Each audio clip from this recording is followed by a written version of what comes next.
Se escucha un eco, me parece. Un minutito. Ahora sí, mejor. Perfecto. Muchas gracias, doctor Gaitán, por la invitación de poder acompañarlos el día de hoy. Vamos a hablar sobre diagnóstico pulpar y diagnóstico periapical en endodoncia. Para recordarles que existen diversos factores etiológicos para la enfermedad pulpar y periapical. Yo quiero que ustedes me puedan responder cuál es el factor quizás más importante de la patología pulpar y periapical. Pueden activar su audio. O si no, llamamos al azar. A ver. Vamos con Natalie Gisela.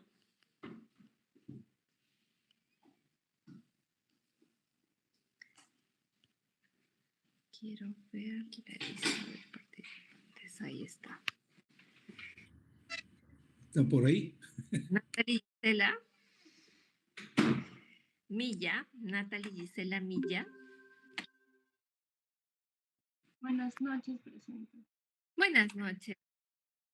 Natalie, coméntame, ¿cuál crees que sea el principal factor etiológico para desarrollar la enfermedad pulpar y periapical?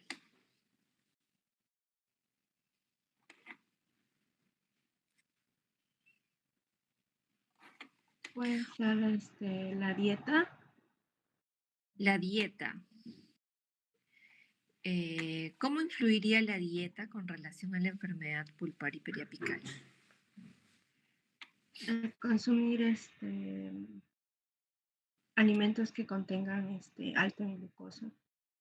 Los azúcares. Bueno, tiene mucha relación de manera quizás indirecta, pero sí uno de los principales factores etiológicos son las lesiones cariosas, ¿no? Esas lesiones cariosas que llegan a comprometer quizás el tejido pulpar, ocasionando diversas respuestas inflamatorias, tanto a nivel pulpar como a nivel periapical. Entonces, dentro de los factores etiológicos, miren, tenemos aquí la presencia de bacterias, generalmente es por caries. En algunos casos se puede desarrollar por enfermedad periodontal, por anomalías en el desarrollo, por la circulación sanguínea, llamada también anacoresis, y la filtración marginal, en el caso de algunas restauraciones también. Otro grupo vendría a ser los traumatismos y también algún tipo de iatrogenia que se pueda suscitar, ¿sí? Otra categoría, otra clasificación, tenemos los factores físicos, biológicos y químicos que vienen a ser lo mismo, solo que quizás agrupados de diversa manera. Los factores físicos, ya mencionamos, traumas, ¿sí? Enfermedad periodontal quizás, causas iatrogénicas, cuando realizan ortodoncia y hay una fuerza excesiva, pueden desarrollar algún tipo de enfermedad, ensanchamiento del espacio del ligamento periodontal y ser una vía de acceso para la presencia de microorganismos a nivel de los tejidos circundantes y de manera inversa podría comprometerse pues el tejido pulpar. Con relación a los factores físicos, es muy común, por favor, tengan en cuenta, cuando ustedes realicen sus tallados, si ustedes no tienen las fresas que son nuevas, que hacen un corte realmente a nivel de la dentina, van a sobrecalentar, ¿sí? El complejo dentino pulpar, ocasionando una serie de eventos desde la aspiración de los odontoblastos, hiperemia pulpar, pudiendo llegar incluso a una pulpitis irreversible. Esto es frecuente cuando el tallado es excesivo. El desgaste quizás, dependiendo de su plan de tratamiento rehabilitador, tienen que hacer un desgaste y dependiendo de la amplitud de la cámara pulpar, podrían comprometer el estado pulpar de las piezas que están tratando. Factores químicos, también tener cuidado con algunos agentes de blanqueamiento, el protocolo adhesivo, ¿sí? El uso del ácido grabador, el ácido ortofosfórico. Si ustedes no contemplan un protocolo adecuado, van a quedar restos de ácido ortofosfórico que van a poder penetrar a través de los túbulos dentinarios, generando respuestas inflamatorias de diverso grado a nivel del tejido pulpar. Como ya vimos, la caries es uno de los principales factores para desarrollar patología pulpar y evolucionar también a lo que es la patología periapical. Ustedes ya manejan el sistema de codificación ICDAS, ¿sí? Por ejemplo, para los códigos ICDAS, ya desde el 4, ¿no? Estamos viendo una sombra subyacente a nivel de la dentina. ¿Qué quiere decir? Que los microorganismos, las bacterias, ese biofilm dental, ha podido penetrar porque hay una microcavidad probablemente a nivel del esmalte que llega a la unión amelodentinaria, ocasionando la penetración no solo de las bacterias, sino también de los ácidos, que son el subproducto de la dieta que mencionaba ahí vuestra compañera, generando los ácidos, ¿no? Que van a poder ingresar hacia la dirección del tejido pulpar, ocasionando una respuesta inflamatoria. Más aún en códigos mucho más avanzados como el código 5 y el código 6. Ahora yo les pregunto a ustedes, ¿cuál es la prueba más eficiente para el diagnóstico pulpar y periapical? A ver, Alejandro Diego Paita. Alejandro, ¿estás ahí? Sí, doctora. ¿Cuál crees que sea la prueba más precisa para valorar para hacer un diagnóstico pulpar correcto? Las pruebas de sensibilidad. Las pruebas de sensibilidad. ¿Qué tipo de prueba? La prueba del frío, el color. Las Frío, pruebas térmicas. pruebas térmicas, ok. Realmente la prueba que nos da con precisión el estado pulpar vienen a ser las secciones histológicas. El análisis histológico de cómo está ese tejido pulpar nos va a revelar el grado de inflamación, presencia de microorganismos o quizás la necrosis pulpar. Pero como no podemos realizar esta prueba que es 100% objetiva, nosotros hacemos uso de pruebas subjetivas. Las pruebas de sensibilidad pulpar que menciona vuestro compañero, pero también existe otra categoría que son las pruebas de vitalidad pulpar. Nosotros, de acuerdo a la Asociación Americana de Endodoncia, tenemos contemplado el uso de ciertos equipos especializados como la flujometría láser Doppler y la oximetría de pulso, que son categorías para vitalidad pulpar. O sea, yo sí voy a tener la certeza de que la pieza está vital o no y el grado quizás de inflamación pulpar.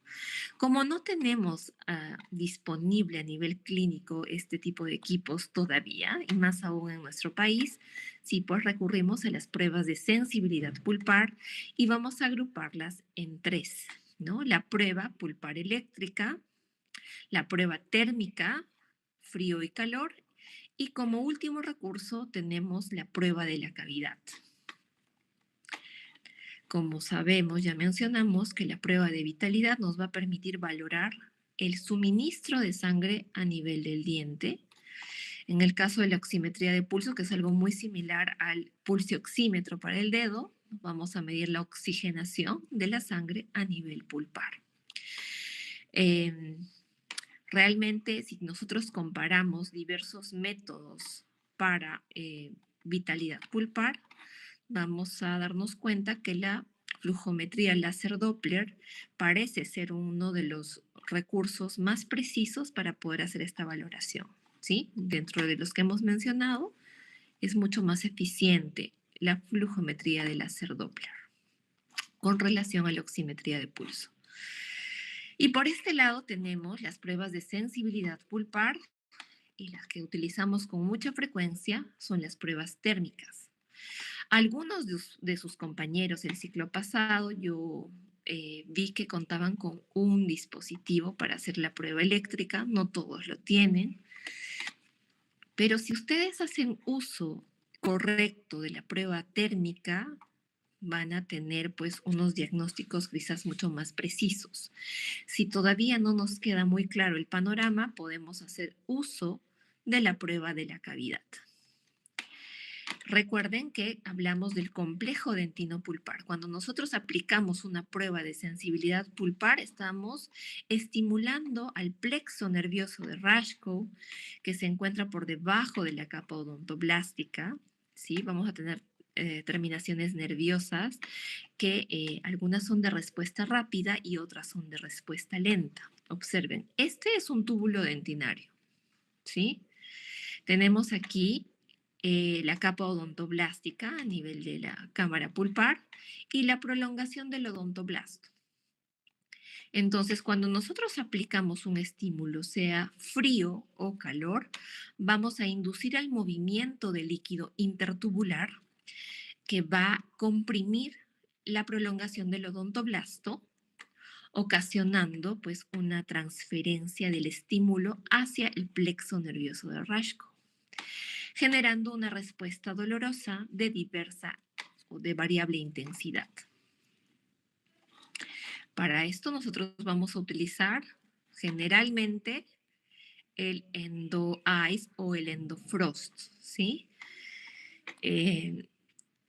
A veces en la clínica contamos con el material y sería ideal que ustedes puedan contar de manera individual con su aerosol refrigerante que nos va a permitir llegar a una temperatura de menos 50 grados centígrados para poder hacer la valoración de si existe o no sensibilidad. Como les menciono, esta es una prueba subjetiva. Existen pacientes que son mucho más sensibles que otros, entonces nosotros vamos a seguir una secuencia. Necesitamos establecer cuál es la base normal del paciente. Entonces vamos a valorar primero la pieza contralateral, la pieza opuesta, la pieza adyacente y vamos a finalizar con la pieza problema. ¿Sí? Yo he visto que muchos de ustedes o de vuestros compañeros realizan de frente la prueba en el diente que sospechan que tiene patología pulpar y periapical. Y si el paciente es hipersensible, quizás les pueda dar una respuesta, un falso positivo o un falso negativo. Por eso es que ustedes tienen que establecer cuál es la normalidad en el paciente, que el paciente pueda reconocer qué es normal, qué es una respuesta normal en el tejido pulpar y qué no. Para poder hacer esa comparación, ustedes tienen que hacer esta secuencia. Se recomienda no utilizar, por favor, los hisopos. El hisopo en el interior tiene un vástago de madera o a veces de plástico. Entonces va a impedir, digamos, el contacto o la temperatura estable del refrigerante con la pieza dentaria. Ustedes deben disponer de bolitas de algodón que van a sostenerlas con vuestra pinza y hacer la prueba. Solamente aplicamos durante 3 segundos a nivel del tercio medio de la cara vestibular de la pieza a evaluar. En esos 3 segundos ya las fibras nerviosas de respuesta rápida nos van a dar pues un indicio de si hay un estado pulpar normal o un estado irreversible o quizás reversible, ¿sí? La prueba de calor también la podemos aplicar cuando el paciente menciona que hay dolor a temperaturas altas, cuando está comiendo algo caliente, ¿no? No se realiza en todas las piezas. Generalmente aplicamos la prueba de frío y podríamos utilizar gutapercha caliente, ¿sí? Una copa de goma giratoria de profilaxis sin refrigeración. Y en este caso estamos viendo un dispositivo de obturación termoplastificada donde vamos a colocar un poco de gutapercha para poder hacer la prueba. La prueba eléctrica, yo el ciclo pasado vi este dispositivo dentro de la universidad, me llamó mucho la atención y se podía realizar la prueba eléctrica. Si no tenemos claridad con relación a la respuesta, vamos a pasar a hacer la prueba de la cavidad. ¿Qué quiere decir? Que sin anestesia nosotros vamos a realizar una preparación cavitaria y como Los túbulos dentinarios que le dan la permeabilidad a la dentina o la vía de acceso para estimular, digamos, este plexo nervioso de Rashko, a medida de que nos vamos acercando hacia el límite pulpo-dentina, vamos a obtener túbulos mucho más amplios en diámetro y también en mayor número, por lo cual esa excitación del plexo nervioso sería mucho más eficiente. Si el paciente no menciona ningún tipo de sintomatología, es muy probable que la pieza esté necrosada, ¿no? Que podamos continuar hasta incluso la apertura cameral o la comunicación con cámara pulpar. Ahora sí, pasemos a lo que es la terminología de diagnóstico. La terminología vigente es del año 2009. Tenemos una propuesta actual del año 2025 de la Asociación Americana de Endodoncia en conjunto con la Asociación Europea, pero todavía no está en vigencia. Simplemente ha pasado una revisión, ya que estamos yéndonos al camino de la endodoncia mínimamente invasiva, ¿sí? Y procedimientos de terapia de pulpa vital, que más adelante vamos a ver. Hasta el momento nosotros, tanto a nivel de posgrado y de pregrado, estamos aplicando la terminología propuesta en el año 2009 por la Asociación Americana de Endodoncia. Las categorías para diagnóstico pulpar tenemos pulpa clínicamente normal. Por favor, no es pulpa sana. Yo no puedo establecer si la pulpa está sana porque tendría que realizar un análisis histopatológico, histológico al menos, ¿no? Entonces yo puedo mencionar que sí, la respuesta a nivel clínico es normal. La pulpitis reversible, pulpitis irreversible sintomática, pulpitis irreversible asintomática, necrosis pulpar, tratamiento previo y terapia iniciada previamente.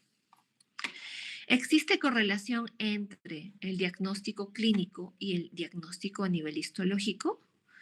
No sé si les ha pasado de manera previa que ustedes realizan una prueba de sensibilidad pulpar y quizás determinaron que la pieza tenía una pulpitis irreversible sintomática, ¿sí? Pero al momento de realizar la apertura, ¿sí? Quizás hasta estuvo ya con necrosis. ¿Existe la correlación? O sea, si a nivel clínico yo tengo una pulpitis irreversible, a nivel histológico también vas a tener esa misma categoría de irreversibilidad. El doctor Domenico Ricucci hizo este análisis, ¿sí? Hizo un diagnóstico a nivel clínico y luego extrajo las piezas, hizo el análisis histológico y determinó si existía o no correlación. ¿Y qué halló? Que para las categorías de pulpa normal y de pulpitis reversible existía una gran concordancia, ¿no? Del 96.6%, y que el diagnóstico no coincidía en un 4.4%. Pero para la categoría de pulpitis irreversible, la concordancia era de 84.4% y un mayor rango de error, ¿sí? Del 15.6%. ¿Por qué? Porque la prueba de sensibilidad sigue siendo un análisis subjetivo que va a depender no solo del paciente, sino también del operador, del grado de expertise que presenta el operador. Veamos esta imagen. Radiográficamente yo tengo pues una lesión cariosa, ocluso proximal, con aparente compromiso ya con cámara pulpar. A nivel clínico, determinó el doctor que presentaba una pulpitis irreversible. No mencionan si es sintomática o asintomática. Luego realizó el análisis histológico y visualizó que existía la presencia de dentina terciaria, pero no había un recuento ni de microorganismos ni de tejido pulpar necrótico. Entonces, en este caso, la irreversibilidad clínica no coincidía con la irreversibilidad histológica, no había coincidencia, ¿sí? Había un margen de error. Veamos esta otra imagen. Hay una lesión cariosa también a nivel del tercer molar. Se visualiza que todavía hay una sección de dentina que separa a la cámara pulpar. Entonces, en su diagnóstico se estableció como pulpitis irreversible por la sintomatología de dolor espontáneo. Y al momento de realizar el análisis histológico, que visualizó que había presencia de tejido necrótico, que había presencia de microorganismos. Entonces, en este caso, sí había una coincidencia tanto a nivel clínico como histológico. Veamos las categorías diagnósticas, una por una, para lo que es pulpa clínicamente normal. El tejido pulpar que no presenta patología, pues responde de manera positiva a las pruebas de sensibilidad. Entonces, en muchas ocasiones mencionan, doctora, he realizado la prueba, pero no le duele, no hay respuesta a la prueba de frío. Esa respuesta pues me llama la atención porque no es lo normal. Lo normal es que sí exista sensibilidad porque el tejido pulpar está vital. El plexo nervioso de Rashkow responde muy rápido al estímulo y es una sensibilidad de tipo transitoria. También es positiva a la prueba de la cavidad como a la prueba eléctrica y negativa a la prueba de calor, a la percusión, no presenta movilidad y tampoco hay dolor a la palpación. Clínicamente, ¿qué vamos a observar? Una pieza intacta, sin restauraciones, sin lesiones cariosas de por medio, sin ensanchamiento del espacio ligamento periodontal, ¿no? Totalmente conservado el tejido óseo circundante. En cambio, la pulpitis reversible, el estado inflamatorio del tejido pulpar se inicia cuando la lesión cariosa alcanza el límite amelodentinario. Como los túbulos son permeables, ya los microorganismos y los subproductos pueden penetrar en dirección al tejido pulpar, hacia la capa odontoblástica y al plexo nervioso, generando una respuesta inflamatoria subclínica, es decir, el paciente no refiere dolor, pero ya hay una respuesta inflamatoria. ¿Okay? Entonces, si nosotros visualizamos a nivel clínico una restauración deficiente con los márgenes ya comprometidos, con filtración, podemos observar lesiones cervicales no cariosas o quizás que el paciente menciona una restauración previa de días pasados, podría ocasionar pues una respuesta inflamatoria de tipo reversible. Y a nivel clínico, ¿cómo se traduce? El paciente va a manifestar que le duele, ¿sí? A la prueba de sensibilidad de frío, pero que al retirar el estímulo, al retirar el algodoncito con el Endofrost o el Endo-Ice, desaparece casi de manera automática. El dolor desaparece al retirar el estímulo, ¿sí? Es decir, es de corta duración. Y nos está indicando que la inflamación todavía puede resolverse y el tejido pulpar puede regresar a la normalidad si es que nosotros eliminamos la filtración, eliminamos la permeabilidad de los túbulos dentinarios a nivel cervical o quizás rehacemos la restauración previa. Si en este tipo de casos, generalmente, ¿qué sucede?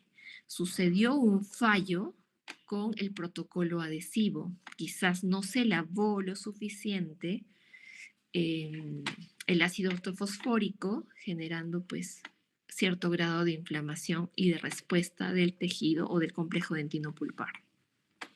A nivel radiográfico, podría visualizar una restauración no muy profunda, con los márgenes que pueden estar comprometidos, todavía hay una distancia hacia la cámara pulpar. La prueba térmica generalmente es nula, la prueba eléctrica, ya que la pieza está vital, es positiva y la prueba de la cavidad también. La característica, recuerden que es desaparece al retirar el estímulo. Con relación a la pulpitis irreversible sintomática, técnicamente el paciente va a manifestar que el diente le late. Sí, es un dolor bastante característico, un dolor pulsátil. Generalmente es agudo, pero también puede presentarse de manera sorda. En muchos casos manifiesta que tiene alivio con el frío. El dolor puede ser localizado o también referido, intermitente y prolongado, palpitante, persistente, pero por sobre todas las cosas presenta una manifestación espontánea. El paciente en el día, en la tarde, en la noche, en cualquier momento va a presentar dolor y generalmente pues va a manifestar que el día anterior o días anteriores no le ha permitido dormir porque el diente le latía, le dolía. ¿Sí? Este es el principal motivo de consulta de muchos pacientes. ¿Qué cosa visualizamos a nivel clínico? Una lesión cariosa profunda. Podríamos ver quizás una restauración temporal también deficiente y a nivel radiográfico una lesión cariosa con aparente o evidente compromiso con cámara pulpar. En este caso también se compromete el espacio del ligamento periodontal. ¿Por qué? Porque los microorganismos que están en la cavidad oral penetran a nivel de los túbulos dentinarios, ocasionando pues la inflamación ya del tejido pulpar. Pero como la dentina ya está totalmente permeable, estos microorganismos pueden penetrar a planos más profundos en dirección apical, ocasionando también una respuesta inflamatoria a nivel de los tejidos apicales. Me escucho 2 veces. Entonces, el paciente podría referir que le duele o que siente el diente como que salido del alveolo, ¿ok? La prueba térmica al frío va a ser aumentada. Observen estas 2 crucecitas. Cuando tenemos solamente una, estamos registrando un dolor muy leve. En cambio, en una pulpitis irreversible sintomática, tenemos pues una respuesta marcada, ¿no? Una respuesta muy aumentada, tanto al frío como al calor. También es positiva la prueba eléctrica y severa a la prueba de la cavidad. O sea, el diente está intocable. Yo no podría realizar una preparación cavitaria sin anestesia. A la percusión también va a ser positiva porque, como les mencionaba, puede ir acompañada de una periodontitis apical sintomática. La pieza puede o no presentar movilidad. Si la sensación ya está presente de que el diente está extruido del alveolo, puede presentar cierto grado de movilidad. En el caso de la pulpitis irreversible asintomática, vamos a observar como característica la presencia de este tipo de lesión o de tejido. ¿Quién me puede ayudar a hacer el reconocimiento de esta imagen? Anderson Espinosa. Anderson, coméntame, ¿alguna vez has visto este tipo de tejido en alguna pieza que has endodonciado hasta el momento? Anderson Espinosa. Creo que no está Anderson. Vamos a pasar con Antonella Fernanda.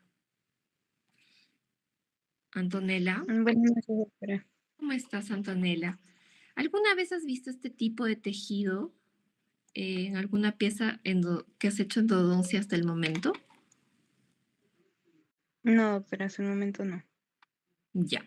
Entonces, miren, si es que ustedes visualizan este tipo de tejido, podría ser un pólipo pulpar o un pólipo gingival. Entonces, necesitamos reconocer, van a tratar de desplazar el pólipo, como que movilizarlo un poquito. Y si es gingival, van a ver que está pues unido a la encía, ¿no? Pero si es pulpar, no va a haber desplazamiento. si presentamos pólipo pulpar, estamos frente a ¿qué? A una pulpitis irreversible de tipo asintomática. Esta pieza todavía está vital, pero está en un proceso degenerativo progresivo, ¿no? Porque hubo persistencia de una agresión de baja intensidad, pero de larga duración. O sea, está en vía de necrosis. Podría estar acompañado a nivel radiográfico con una osteitis condensante. Podría, no es que siempre vaya acompañado, ¿ok? Entonces, al momento de realizar nosotros las pruebas de sensibilidad pulpar, como la pieza todavía está vital, responde de manera positiva, pero observen, solamente hay una cruz. La respuesta es leve. La respuesta al calor también viene a ser leve. Eléctrica también es leve, de leve a moderado. La prueba de la cavidad es positiva, pero también es leve. A la percusión, a la palpación y a la movilidad es totalmente negativo. El tejido pulpar, digamos que se va necrosando en dirección de la corona hacia el ápice. Todavía hay restos pulpares quizás en el conducto a nivel de tercio medio, a nivel de tercio apical, pero poco a poco se está degenerando hasta llegar a una necrosis pulpar. Observen esta imagen. Antiguamente, todo lo que era pulpitis irreversible sintomática e irreversible asintomática, el tratamiento de elección, ¿cuál era? ¿Cuál sería el tratamiento de elección? Vamos a preguntar a Débora Adriana. Débora Guamaní. Sí, doctora, presente. Muy bien, Débora. Si tú estuvieras frente a una pulpitis irreversible sintomática, ¿cuál es el tratamiento de elección?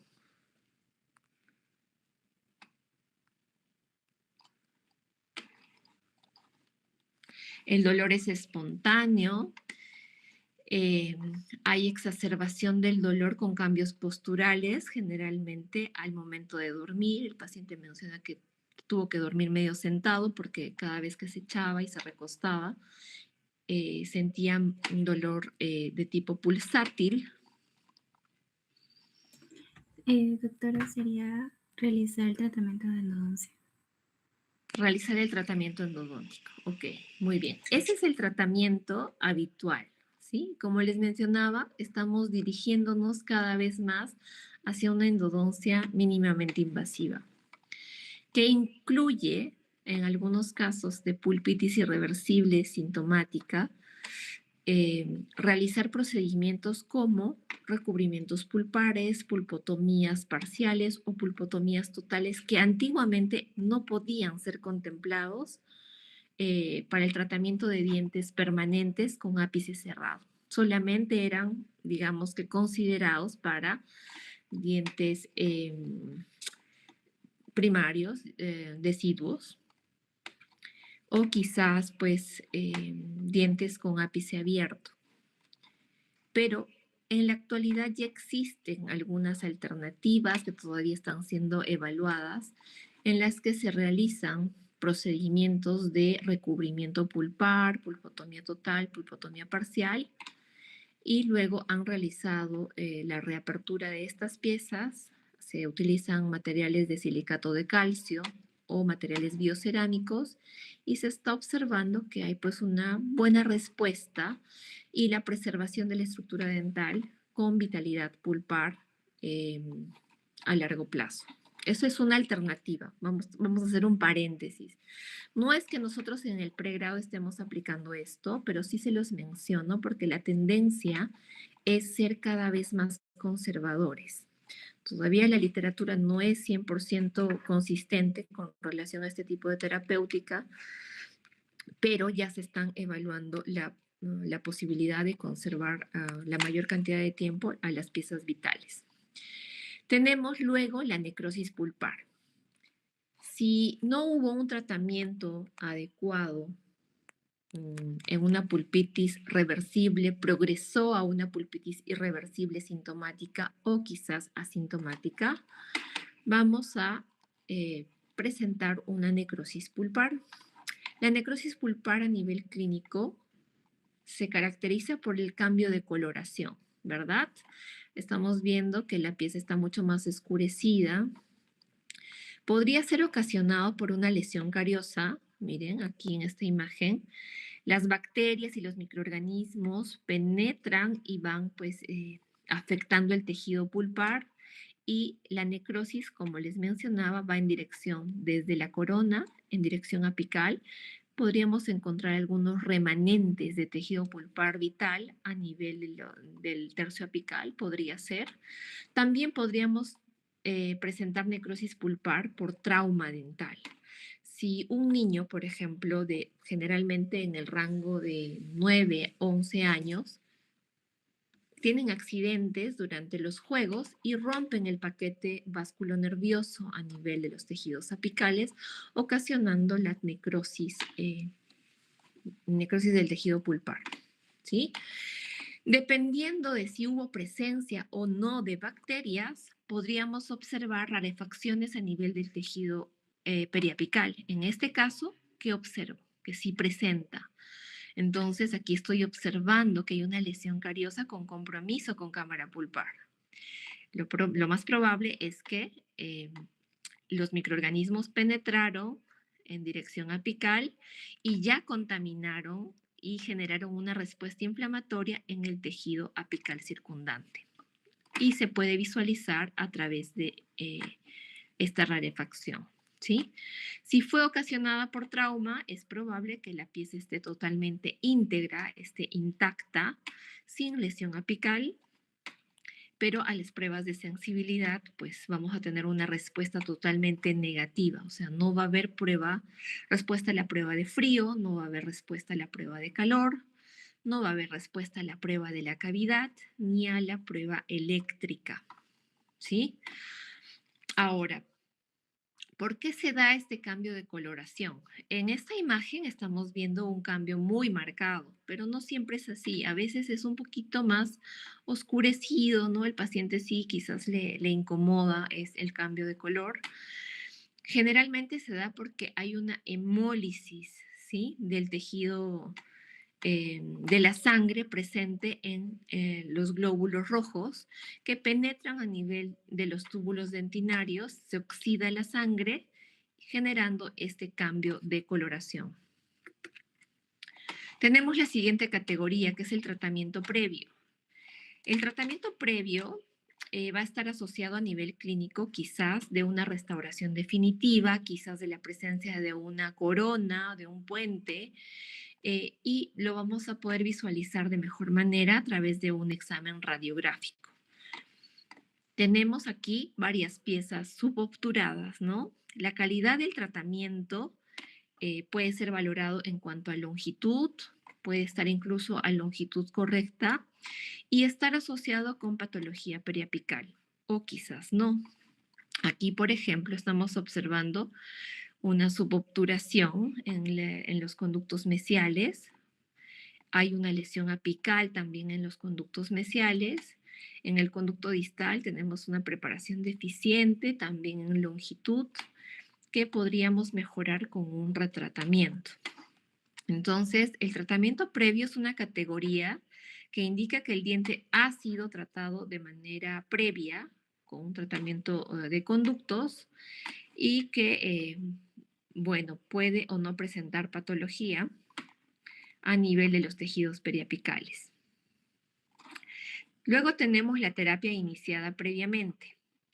Para este tipo de diagnóstico, generalmente vemos un material de restauración provisional, ¿no? Un policarboxilato, en algunos casos un eugenato, y cuando tomamos la placa radiográfica estamos viendo un compromiso directo entre el material de restauración temporal con la cámara pulpar, que nos está indicando que la persona, el paciente, ha recibido un tratamiento parcial, que podría ser solo una apertura cameral, podría haber recibido una pulpotomía o quizás una pulpectomía, pero sin obturación final. Tengan cuidado con este tipo de casos porque si ustedes asumen el reto del tratamiento de piezas ya previamente aperturadas, no sabemos, en algunos casos se logra visualizar, que ya ingresaron a los conductos o los prepararon de manera parcial. Y a veces las perforaciones, los cambios de eje con los instrumentos no se logran visualizar en una imagen radiográfica, sino ya durante el mismo procedimiento. Y ustedes asumen la responsabilidad de lo que el profesional previo realizó. Ustedes tienen que explicar que van a hacer una evaluación todavía durante el mismo procedimiento, porque quizás podrían tener algunos hallazgos que comprometan el pronóstico del tratamiento, ¿sí? Por ejemplo, las perforaciones. ¿Qué pasa? Pasa con frecuencia. Le hicieron la apertura, localizaron la entrada de los conductos, pero adicionalmente en la búsqueda perforaron a nivel de furca. El paciente no va a pensar que fue el anterior doctor. Si ustedes no le explican, va a pensar que quizás ustedes hicieron la perforación. Entonces tienen que tener mucho cuidado y llenar el consentimiento informado siempre. A nivel de los tejidos periapicales, tenemos el tejido apical normal. Por favor, aquí yo he visto muchos errores donde colocan periodonto sano. El término periodonto sano es más un término relacionado a periodoncia. Nosotros estamos valorando el tejido a nivel apical, ¿sí? Entonces vamos a mencionar que es tejido apical normal. Los dientes con tejidos periapicales normales no son sensibles tanto a la percusión ni a la palpación, ¿sí? Vamos a observar que el espacio del ligamento periodontal está conservado, no hay ensanchamiento, y que el tejido óseo circundante o la lámina dura está intacta. Entonces, a la percusión y a la palpación tenemos respuestas negativas. En el caso de la periodontitis apical sintomática, es todo lo contrario, la pieza está hipersensible, no la podemos ni tocar porque al paciente le duele. El paciente va a manifestar que tiene dolor a la masticación, ¿sí? Una respuesta dolorosa al morder, a la percusión y también a la palpación. Aquí vamos a tener dos categorías, cuando la pieza está vital y cuando la pieza ya está necrosada. Si la pieza está vital, es muy probable que manifieste una restauración previa, quizás unos días antes. Y el profesional o ustedes mismos no hicieron un correcto ajuste de oclusión, no hicieron un control de oclusión, dejando un punto de contacto prematuro, que es el punto donde va a ocasionar pues, la mayor fuerza durante la masticación, ocasionando la inflamación de los tejidos periapicales. Si es de corta data, ustedes hacen el ajuste de oclusión y asunto solucionado, no pasó nada, porque el estado pulpar todavía no se ha visto afectado. Pero si ustedes a veces indican, no es normal, te vas a acostumbrar, que pase una semana, 2 semanas y poco a poco te vas a acostumbrar, no, porque ustedes podrían generar esta respuesta inflamatoria a nivel de los tejidos periapicales, que se traduce en el ensanchamiento del espacio del ligamento periodontal, y los microorganismos y las bacterias pueden migrar por esa zona, y ustedes saben que estamos hablando del sistema de conductos radiculares, por lo cual los microorganismos pueden ingresar y pueden penetrar hacia el tejido pulpar, ocasionando ya una respuesta pues irreversible a nivel de tejido pulpar. Para la categoría de necrosis pulpar, ¿qué vamos a observar? Vamos a observar una lesión cariosa que compromete cámara pulpar. Vamos a ver el ensanchamiento del espacio del ligamento periodontal, generalmente a nivel apical, ¿no? Que se contrasta con la clínica porque va a haber dolor severo a la percusión, a la palpación, y podría también presentar cierto grado de movilidad porque por ese mismo ensanchamiento el diente también se siente extruido del alveolo. Entonces, aquí por favor tengan en cuenta que la pieza puede estar vital, puede tener una pulpa clínicamente normal, una pulpitis reversible, o también podría presentar ya una necrosis pulpar. En el caso de la periodontitis apical asintomática, nosotros vamos a visualizar, es un hallazgo radiográfico, ¿no? Vamos a visualizar una rarefacción a nivel de los tejidos periapicales, porque al paciente no le duele, al paciente no le molesta, no hay ningún tipo de cambio a nivel clínico, ¿no? Si ustedes realizan la valoración, van a ver que respuesta negativa a la prueba de frío, respuesta negativa a la prueba de calor, a la prueba eléctrica, incluso la prueba de la cavidad. Quizás visualicen algún tipo de lesión cariosa o restauración deficiente, y nosotros no podemos precisar si esta lesión es un quiste o quizás es un granuloma. Simplemente vamos a mencionar que es una periodontitis apical asintomática. Para poder hacer la distinción de si es un quiste o un granuloma, necesitamos de un examen histopatológico. Entonces, básicamente, este es un hallazgo radiográfico. En el caso del absceso apical agudo, el signo clásico es la tumefacción, ¿no? El paciente viene o con la cara totalmente hinchada o quizás con el fondo de surco y con los cambios iniciales del proceso de formación de un absceso apical agudo. Este tipo de diagnóstico también es el motivo de consulta más frecuente versus la pulpitis irreversible sintomática. Genera un dolor muy severo porque hay expansión de la cortical ósea.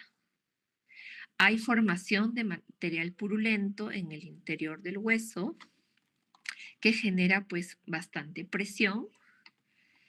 Se desarrolla a partir de una periodontitis apical sintomática.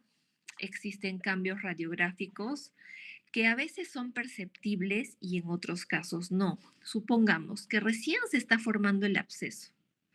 Cuando recién se está formando el absceso, radiográficamente quizás no vemos la lesión a nivel apical, pero ya cuando el absceso está en su máximo esplendor, la cara hinchada del paciente, es probable que visualicemos algún tipo de rarefacción a nivel de los tejidos apicales.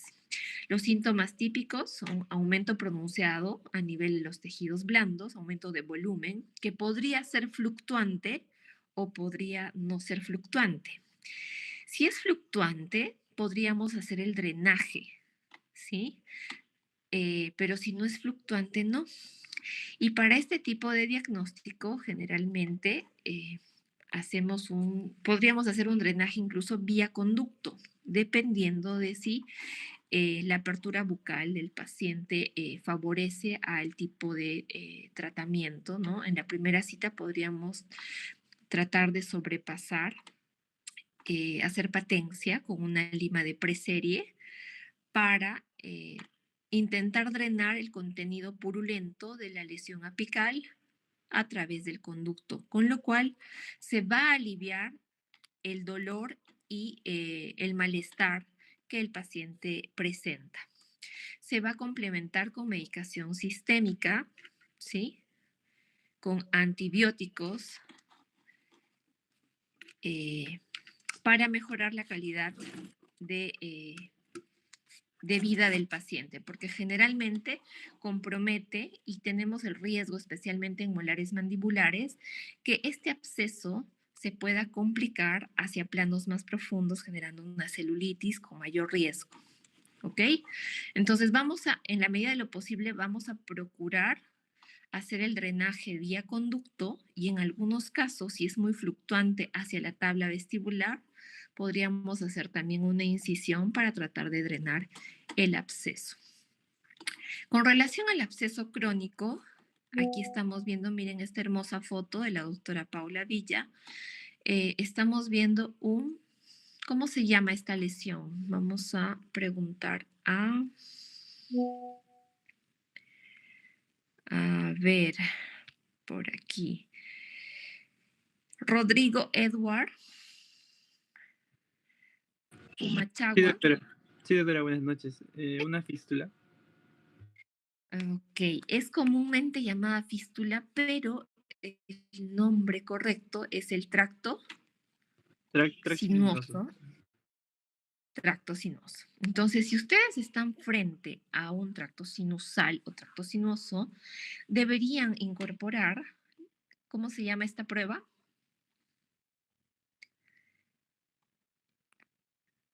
Vamos a preguntar a alguien más. Fistulografía.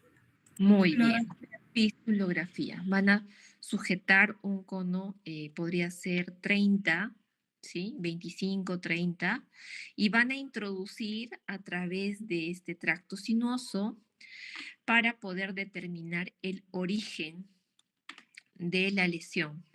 Tenemos abscesos apicales crónicos, ¿sí? Pero también que podrían ser confundidos por abscesos periodontales. Entonces tenemos que hacer el diagnóstico diferencial dependiendo de la localización, ¿sí? Como como su propio nombre lo dice, es de progresión de larga data, ¿no? Es algo crónico y no va a presentar respuesta positiva a ninguna de las pruebas de sensibilidad. Todas son totalmente negativas. ¿Por qué? Porque hay presencia de microorganismos. O sea, si hay presencia aquí de microorganismos, el tejido pulpar se murió. Los microorganismos migraron en dirección al tejido periapical, contaminaron los espacios circundantes, el tejido periapical, y bueno, se formó quizás este tracto sinuoso que de temporada en temporada se podría agudizar, se podría convertir a un absceso apical agudo. El paciente generalmente toma medicación antibiótica, baja la lesión y nuevamente reaparece cada cierto tiempo el absceso apical crónico si es que no tiene un tratamiento definitivo. Y el tratamiento definitivo sería el tratamiento de conductos, ¿no? Este tipo de diagnóstico generalmente no presenta tampoco dolor a la percusión ni a la palpación. Es asintomático, a menos que esté en proceso de agudización. Y por este lado tenemos la osteitis condensante. Les mencioné de manera previa que la osteitis condensante generalmente se presenta de la mano de qué tipo de diagnóstico pulpar. Vamos a preguntar a Jocelyn Dayana.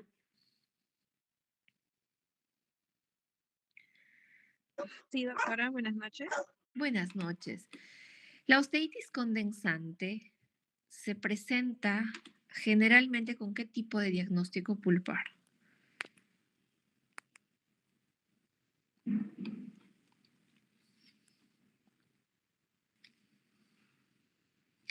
Recordemos que la osteitis condensante es una respuesta a nivel de los tejidos circundantes, el tejido óseo circundante, pero es la respuesta a un estímulo de baja intensidad durante un periodo prolongado de tiempo.